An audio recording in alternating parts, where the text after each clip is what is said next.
tous! Alors je suis très contente de vous retrouver dans cette nouvelle vidéo, et je ne suis pas seule, parce que je suis accompagnée de Xavier d'Access6Jeux, de Marjorie et Bastien. Et ceci est donc la deuxième partie de notre vidéo collaborative sur Access6Jeux, et si vous vous demandez qui est Xavier et qu'est-ce qu'Access6Jeux, rendez-vous sur la chaîne de Blind Life, tous les liens sont dans la description de cette vidéo. Et petite pause avant de vous lancer le générique et la suite. Comme je viens de vous le dire, je ne suis pas seule pour vous présenter cette vidéo. Mais étant donné que le cadre est trop étroit, on ne voit pas tout le monde à l'image, du moins pas correctement. Je voulais donc faire un rappel. De gauche à droite, il y a bien Marjorie, moi-même, Xavier et Bastien. Normalement, il n'y a aucun souci, les voix sont toutes audibles. Par contre, je dois vous avouer que le son n'est pas parfait, tout simplement parce qu'on a filmé avec un micro posé sur la table.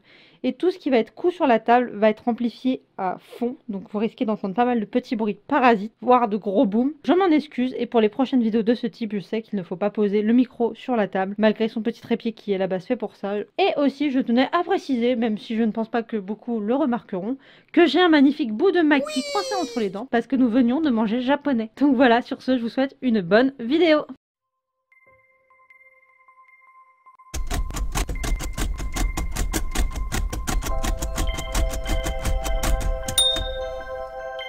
Un autre regard.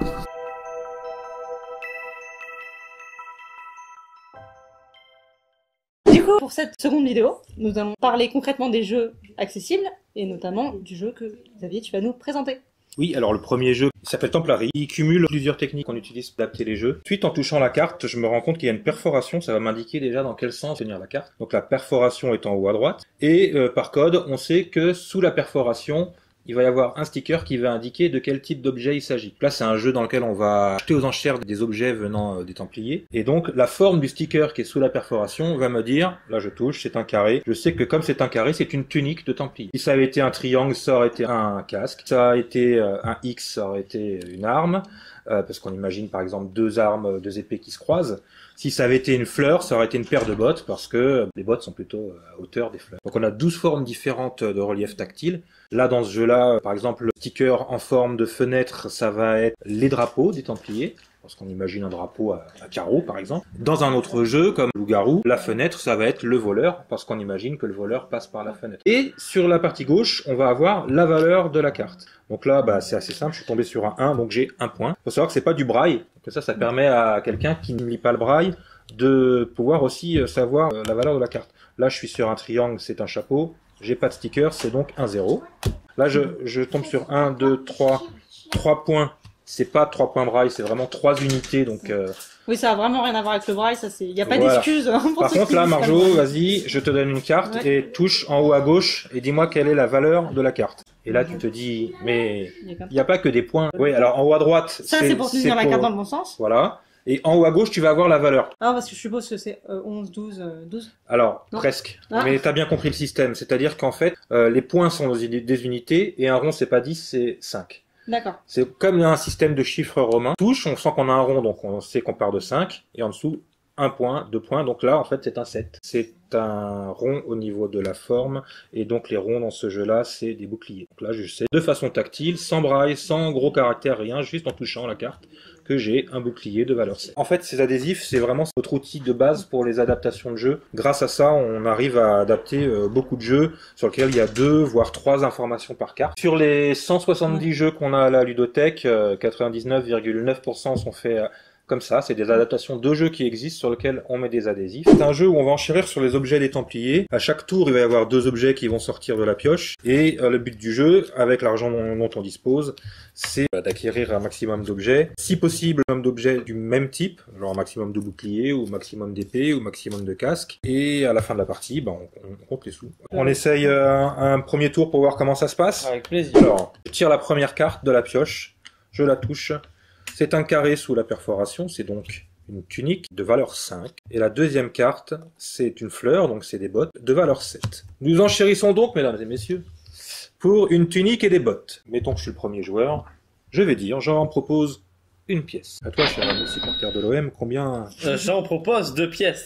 Faut savoir qu'on commence avec 12 pièces au départ, savoir jusqu'où on va. Marjo numéro 1, Bah, allez, 3 pièces. Marjo numéro 2, 5. 5, elle met la pression là, direct. Ah, 6. Oh, allez, 7.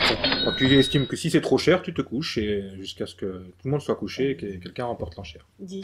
Ah oui, mais elle a compris que l'argent allait revenir. Moi, je me couche. Je me couche aussi. Je me couche aussi, il faut être Alors. raisonnable. Tu vas payer 10 au centre de la table, tu empoches tes 2 cartes que tu vas mettre devant toi, et à tout moment tu peux les reconsulter. Hein. Et donc tu payes 10 au centre de la table, et nous, les 3 autres joueurs, les 10, nous allons nous les partager. C'est pas partageable de manière totalement équitable. Marjo, tu prends 3, moi je prends 3. Bastien, tu prends 3, et il reste 1 qui va au centre de la table. Ça, c'est la cagnotte, c'est quand c'est pas partageable, ça va au centre Donc de les la 3, je table. les mets Quand c'est partageable. dans ma cagnotte à moi. Ouais, c'est ta cagnotte. Ok. Et là, on vient de faire un premier tour. Le deuxième tour va être différent, puisque maintenant, Marjorie, elle a devant elle 2 cartes qui ont des valeurs de combien? 7 et 5. À partir de maintenant, Marjorie ne peut plus enchérir pour des valeurs qui finissent par 7 ou 5. Ni 7, ni 5, ni 15, ni 17, ni 25, ni 27. Par contre, si nous, on enchérit et que ça finit par un 5 ou un 7, tout l'argent, au lieu d'aller au centre de la table, ira à elle. Jusqu'à ce que quelqu'un d'autre ait un autre 5 ou un autre 7, auquel cas, toutes les personnes qui ont le 5 ou le 7 qui se le partagent. La fin, c'est la fin du paquet. Bon, du coup, t'as compris, la seule manière d'éviter qu'elle gagne de l'argent, c'est de pas enchérir pour une valeur qui finit par 5 ou 7. Ouais, mais t'inquiète. Et attention, Marjorie, toi non plus, tu n'as pas le droit d'enchérir pour 5 ou 7. Si tu enchéris pour 5 ou 7, et qu'on s'en souvient que t'as un 5 et un 7 devant toi, tu payes une amende de 1 pièce au centre de la table. Les nouveaux objets qui sont sortis, il y a un bouclier de valeur. Bah tiens, tu veux peut-être nous dire. 4 points, c'est ça? Ouais, donc 4. Et 4. il y a un rond au-dessus, non? Ouais. Ce que j'ai touché. Donc le rond, c'est 5. Donc de valeur 9. Voilà, un bouclier numéro 9. Numéro 9. Et derrière, c'est quelle forme? Un carré. Un carré, donc une tunique. Une tunique de valeur 3. Du coup, Marjorie, tu as gagné l'enchère précédente, donc c'est toi qui vas relancer pour celle-là. Je te rappelle que parmi les 2 objets, il y a un bouclier et surtout il y a une tunique et que tu en as déjà une. Donc potentiellement, tu as intérêt à les acheter. Sauf que t'es un peu pauvre. T'as le droit d'enchérir pour 0. Hein. Bah, allez, pour 0. Chérie pour 3. Moi, j'enchéris pour 6. Et moi, je vais enchérir pour 8. Moi, je peux pas. 8, bonne 10. Moi, je me couche. Je me couche aussi. Marjo, tu gagnes tes 2 cartes. Mais 10 au centre de la table. 10, ça finit par un 0. Personne n'a de carte 0 devant soi. Donc, l'argent est partagé équitablement entre les joueurs. Reste dans le pot commun 2. Relance. Une épée de 6 et une Ok. tunique de 8. Donc là, pour le moment, les 2 Marjo ont une tunique. Mais les 2 Marjo ont plus beaucoup d'argent. Et moi et mon cher confrère de l'OM, nous avons pas mal On de est fric. riche, ouais. La personne qui a gagné l'enchère précédente relance celle-ci. Allez, 3. N'oublie pas le chiffre que t'as devant toi, hein. T'as combien en chiffre? 9 et 3. Eh bien, tu mets Mais j'aime bien 3. une pièce au centre parce que c'est une amende. Tu n'avais pas le droit de dire 3. Alors du coup, t'as payé ton amende, donc t'as le droit de... Maintenant, tu Je peux mettre 3. Non, Non. tu ne peux pas mettre 3. Soit tu te Deux. couches, soit tu... 2. Très bien. Bah, moi, je vais dire directement 8. Moi, je vais dire les 9. 10. Allez, 11. Je me couche. Oui, 11. Je vais monter 2 cartes. 11, mais il y avait en plus les 2 autres pièces, donc ça fait 12, 13, divisé par nous 3. Donc là, on doit avoir 4 chacun, je pense. Il en reste 2 au centre. Voilà. Bon, moi, je suis blindé, hein, mais il va falloir que je commence à acheter des objets. Donc là, nous avons un casque. Ah, c'est très bien, personne n'a encore acheté de casque. Un casque numéro 7 et des épées numéro 2. La personne ayant gagné l'enchère précédente va lancer les enchères. Allez, je mise 2 pièces. Moi, je me couche. 4. Dire 6. Est-ce que tu montes? Non. Et quelqu'un monte au-dessus de 6. Non. Pour 6, je gagne les 2 objets, mais comme tu es le seul à avoir un 6, c'est à toi que revient l'argent. Donc après cette partie de Templari, on va voir cette fois-ci un jeu édité par Accessi Jeux. Et Xavier, tu vas pouvoir nous le présenter, toi qui le fais si bien. Et oui, Maryse, aujourd'hui pour 99,50 non, pour 39 € le Tutilix Access, premier jeu de la gamme Access d'Accessi Jeux. Donc c'est un jeu de lettres. Au sein de la même boîte, vous avez 12 règles différentes pour jouer avec les lettres. Et sur le site tutilix.fr, il y a même des règles complémentaires, puisqu'à l'origine, il y avait même 40 règles pour ce jeu-là. Après, c'est pas garanti que toutes les règles soient totalement accessibles aux déficients visuels. C'est ça qu'on vous garantit par contre que les 12 qui sont dedans marchent quand on est malvoyant ou non-voyant. Jeu, c'est un jeu de lettres. Contrairement au Scrabble, il n'y a pas de plateau, c'est uniquement des cartes. Déjà, tout de suite, qu'est-ce qui nous frappe? C'est frappant. Dès qu'on ouvre la boîte, il y a un CD. Magnifique. Pas un CD parce que comme il y a 12 règles, ça serait une boîte énorme si on avait dû mettre les règles en braille. Et par ailleurs, il y a en moyenne 10% des aveugles qui lisent le braille en France. Tous les déficients visuels ne lisent pas le braille. Donc le CD audio était la meilleure solution. Alors ensuite, nous avons la règle papier, standard pour ceux qui voient bien. À la fin de la règle, vous verrez la liste complète des auteurs qui ont participé à ce jeu et leur pedigree, puisqu'il y a des auteurs connus qui ont fait des règles pour ce jeu-là, comme l'auteur du Loup-Garou, l'auteur du Tic Tac Boom, voilà, des gens qui ont déjà des beaux succès dans le jeu de société, et chacun a inventé sa petite règle pour Tutilix Access. Donc un jeu avec du matériel particulièrement étudié pour les déficients visuels. On a fait en sorte que ça aille du malvoyant profond au non-voyant complet, sachant le braille ou ne sachant pas le braille. Les cartes déjà sont arrondies, donc le permettent de savoir déjà dans quel sens on tient. On a vu dans Templari qu'on avait fait une perforation. Ensuite, nous avons la carte en fort contraste elle-même inversée pour ce qui est de cette carte-là, mais il y a des cartes en différentes couleurs, écrites en blanc sur fond noir ou écrites en noir sur fond clair. Ça d'ailleurs, la couleur sera indiquée par des pictogrammes qui seront présents sous les lettres. On a la carte donc en gros caractère fort contraste, le relief sur la lettre, puisque comme je l'ai expliqué, il n'y a pas tant de personnes que ça qui connaissent le braille. Donc si on connaît les lettres en noir, comme on dit, il suffit de toucher pour se rendre compte que là c'est un S, que là c'est un U. Et si on connaît le braille, dans le coin en haut à gauche, il y a la lettre en braille et aussi en braille visible. Comme ça, le jeu sert aussi un petit peu pour faire de la sensibilisation. Apprendre le braille de façon tactile, c'est compliqué, ça demande du temps. Par contre, apprendre de façon visuelle le braille, quel signe veut dire quelle lettre, généralement, les gens qui voient peuvent y arriver assez vite. Ça, c'est pour ce qui est du matériel, des cartes. Une boîte avec comme ça à l'intérieur des emplacements pour mettre les cartes. Et puis, comme on s'est dit qu'on allait étudier l'accessibilité du jeu, tant qu'à faire, on va pas s'arrêter juste aux cartes parce que, regardez, expérience extraordinaire. Je vais prendre la pioche et je vais faire un tas. Et là, oh, ça tombe. Alors, comment fait-on pour avoir une pioche qui ne tombe pas quand on est déficient visuel ? Vous le voyez, à l'intérieur, nous avons fait une petite cale que nous allons décaler, justement, jusqu'à arriver au milieu de la boîte, de sorte que cette pioche, au lieu d'être présente sous la forme d'un tas, nous allons faire un présentoir. Donc je place les cartes à la verticale dans le présentoir. Et c'est beaucoup plus sympa pour les vidéos. Voilà. Et puis comme ça, on pioche et on connaît sa carte, etc. Voilà, je vais vous faire la règle la plus courte, qui s'appelle Paf le Mix, qui est une règle dans laquelle on va s'affronter en 1 contre 1, celui qui gagne affronte quelqu'un d'autre à la table. Oh, tiens, Marjo, je t'affronte, prends une carte, si c'est un plus, c'est que c'est une étoile, si c'est un trait en diagonale, c'est que c'est un pétard. À notre tour de jeu, c'est-à-dire maintenant, là, tout de suite, en même temps, on compte jusqu'à 3, et on dit un mot qui commence par notre lettre, en même temps. Après, le premier de nous deux qui trouve un mot dans lequel il y a les 2 lettres, a gagné. Les prénoms, ça marche pas? Si, ça marche. Oui. 1, 2, 3, Joujou. Yanis. Joyau.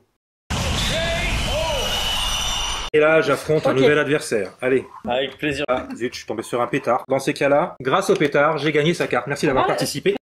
Hello darkness, my old friend. I've come to talk with you again. Mais je vais quand même t'affronter pour le principe. Ouais. En fait, dans ce jeu-là, quand il y a une égalité ou quand on trouve pas un mot, etc., les cartes restent devant nous comme dans une bataille. D'accord. Et elles sont remises en jeu pour le tour suivant. Donc dans ce cas, tu vas reprendre une carte. Au bout de 3, on dit un mot qui commence par notre lettre. Tu es prêt? Oui. 1, 2, Bah, je crois qu'il 3. Une arme dive. Damien. Et là, je dis Desperado. Je crois que c'est Hop, et là, je gagne Pétard. ton E. Ah oui, puis je gagne les cartes précédentes aussi, puisqu'il y avait eu bataille. Et là, Attends, on en a pioché une. j'affronte Marjolaine. Oui. Rilène. On compte jusqu'à 3. 1, 2, 3. Natation. Feuille. Fenouil. Ah, il est trop fort. Je cède ma place, tu veux affronter quelqu'un d'autre? Bastien? Ouais. Bah, du coup, ça me perturbe de le voir comme ça. Il est plus espacé comme moi et on se posait la Ouais. question. Il est un peu plus gros, ouais. Ah Alors bon sur un mot, ça marcherait pas, c'est sûr, mais une lettre, ça va. Honnêtement, c'est pas fait exprès, c'est une petite erreur de notre part pour notre premier jeu qu'on a édité. Clairement, avec une boîte de jeux, on peut faire 12 jeux là, au moins avec celui-là. Ouais. C'est ça qui est génial. Ça, c'est le plus court. Ouais. C'est le jeu, là, on a joué Ah, en mais une j'essaye de te minute. le vendre là. Investissement quand même, c'est pas mal hein, pour Noël. Ouais, 12 jeux, 39 euros, si vous faites le prorata, voilà, pour un jeu 100% Il faut le adapté. commander au Père Noël. Voilà. Alors, bon, vous affrontez, toi tu as ta lettre, tu Ouais. as la tienne. 3, 2, 1. Une hôtel. Hydravion. Non, c'est Non. une quille. Donc, Mais non, qui ça commence pas par cette lettre-là, hein, cher ami. Ah merde. Je crois qu'il faut que je revoie l'orthographe. c'était quoi? Un K. Un Car- K? Ouais. Un kayak, t'aurais dû dire. Ouais, kayak. Ouais. Quoi là Voilà. Un qui c'est Q. Lui en veut pas, c'est un supporter de l'OM. Bon, alors kayak, hôtel, maintenant. Là, typiquement, on arrive dans un cas où potentiellement on va peut-être pas trouver de mots. Camel avec un H. Et je sais pas si c'est faisable. K-H, ah, On a le droit au prénom, hein. Donc, Camel avec un H. c'est bien. ah, mais Khaled, le chanteur. Ah oui. K-H-A-L-E-D. Ah, ça c'est comme ça. Bon, mais c'est moi qui l'ai trouvé, donc. Bon, Typiquement, vous posez vos cartes, parce que vous n'avez pas trouvé de mot avec, et vous en reprenez Oh, là, il y une. a un H, non Il y a pas de H. Non, il n'y a pas de H. T'es prêt? Ouais. 3, 2, 1. Italie. Wallaby, je fais les deux. Ouais, mais t'as pas le droit de redire le même mot. Ah, Vaiana. Mais il n'y a pas de i. Diane. Ah. Non, je sais pas. Je sais pas ce que c'est. C'est un Vaiana? truc de Disney. Non mais laisse tomber, Ah. ça Oui, mais marche c'est pas. un verre. Willy. Tout à fait. Et là, il gagne le K. C'est mon dernier mot, Xavier. Donc du coup, c'est toi qui as la main. Tu affrontes qui tu veux à la table. Marjorie, allez, je t'affronte. Je te provoque en duel.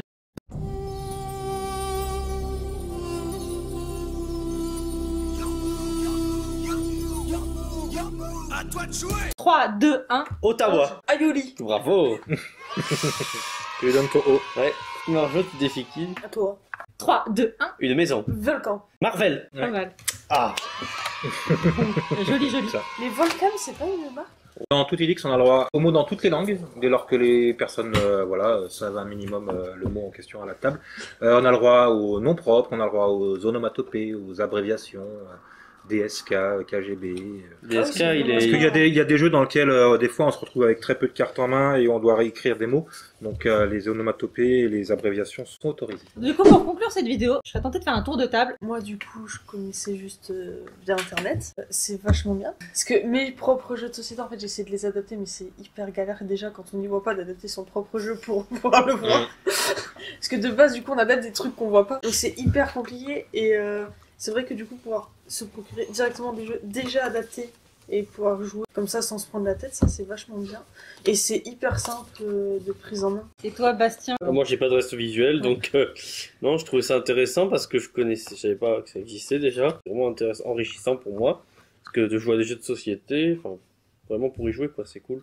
C'est adapté, c'est accessible, et c'est compliqué maintenant pour trouver des jeux complètement accessibles. Et puis d'autant, nous, ce qui nous intéresse aussi à l'association, au-delà du jeu, c'est qu'il y a la rencontre des gens qui se font Voilà. autour du jeu aussi. En tout cas, bravo pour cette association, Xavier, bravo. Merci. Et c'est aussi ce qui est bien, c'est que les jeux de société c'est très barbant parce que du coup on avait que le Scrabble, le Monopoly, vraiment genre les 5 ou 6 jeux de base adaptés. Et encore, Et là, c'était du coup, adapté on a- en braille, donc au final, si Ouais.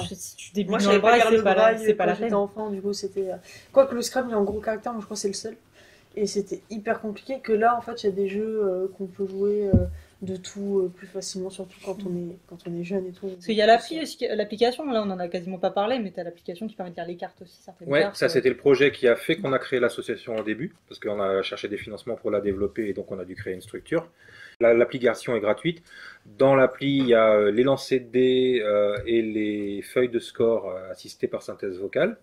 Et après, sur certains jeux qu'on vend ou qu'on a à la ludothèque en prêt, dans le couvercle de la boîte, il y a un QR code et quand on scanne le QR code avec l'appli, ça permet sur certains jeux de scanner ces cartes et du coup d'avoir la carte lue par synthèse vocale. Et du coup, là pour les gens qui voudraient retrouver Access Jeux, il y a un site, il y a la ludothèque ici, tu peux nous faire un petit récap de comment vous contacter, où vous trouvez. Eh bien oui, etc. Maryse, Accessijeux se trouve sur le www.accessijeux.com.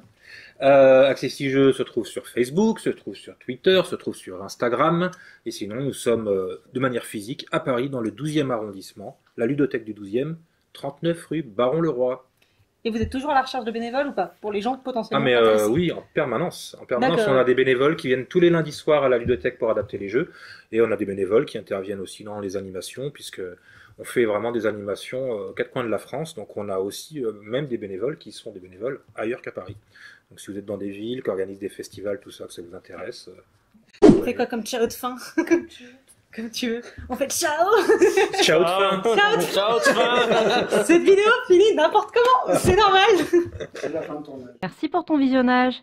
N'hésite pas à participer dans l'espace commentaire si tu en as envie, à t'abonner pour ne pas louper les prochaines vidéos et à me rejoindre sur les réseaux sociaux. A plus!